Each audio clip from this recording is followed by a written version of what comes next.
Today I choose to follow you. Good morning. It's Thursday, the 28th of October. This is Coffee with God. If you have your Bibles, turn to James chapter 1, Jakobus hoofstuk 1, net na Hebreëus, agter in die Nuwe Testament. Kry ons vir die klein kort boekie Jakobus, maar ek hoop jy het 'n lekker koppie koffie en kom ons geniet koffie met God saam.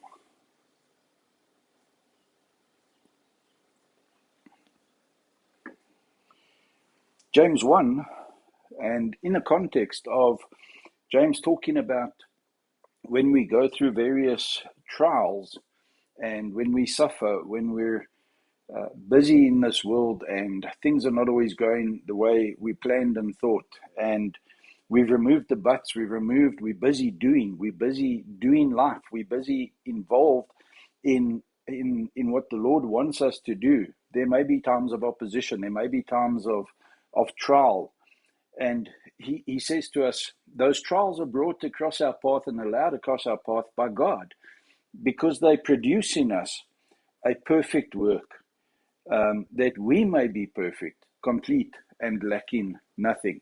Now, as you do life, there and you're wanting to be active and to be doing, because remember, Jesus Christ saves us, and we're saved by faith, not by works, but the result of our salvation will produce in us works. A passive salvation is a non-entity. It just doesn't exist. There cannot be a passive salvation. There's only an active, involved salvation, because the love of God propels him, moves him, drives him to come and seek and to save the lost, to look out for the Adam who's hiding away after having sinned and realizing that he's naked and ashamed. And God is the one who's active, looking, coming, reaching, seeking, and that love is then placed in our hearts after salvation. We have the love of God in our hearts, and we cannot be in a world, we cannot be around people and not see them with the love of God in our hearts. And so a faith that has saved us will be a faith that results in works. In fact, later on in this chapter, he says that we would be a kind of first fruits, or a first fruits of his creatures. So we will produce the fruit of salvation. But I'm running away with myself. Verse 6 of James chapter 1. But let him ask in faith with no doubting, for not verse 6, verse 5. If any of you lacks wisdom, let him ask of God, who gives to all generously and without reproach, and it will be given to him.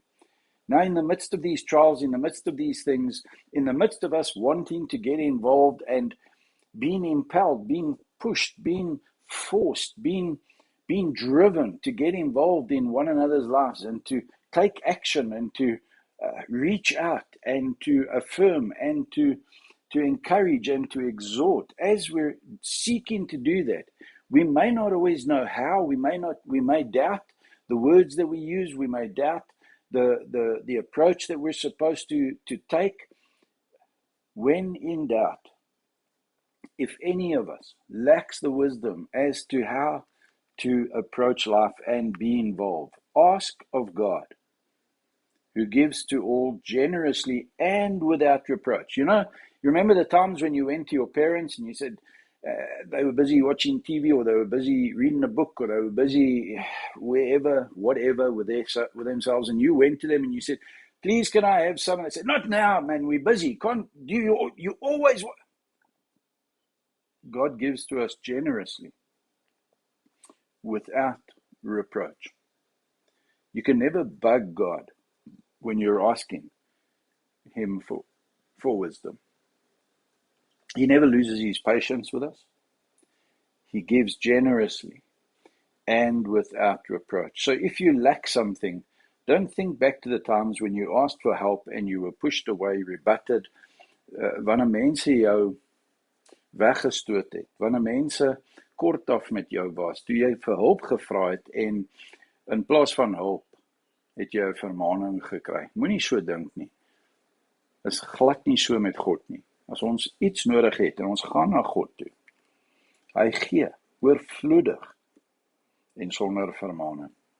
So as ons in vandag ingaan en jy begin twyfel oor 'n aksie, oor 'n ding en jy besef maar, miskien het ek nie genoeg kennis, miskien weet ek nie hoe om hierdie ding te nader, vra die Here en hy sal jou die wysheid gee wat jy nodig het om die werke te doen wat hy wil hê jy moet doen.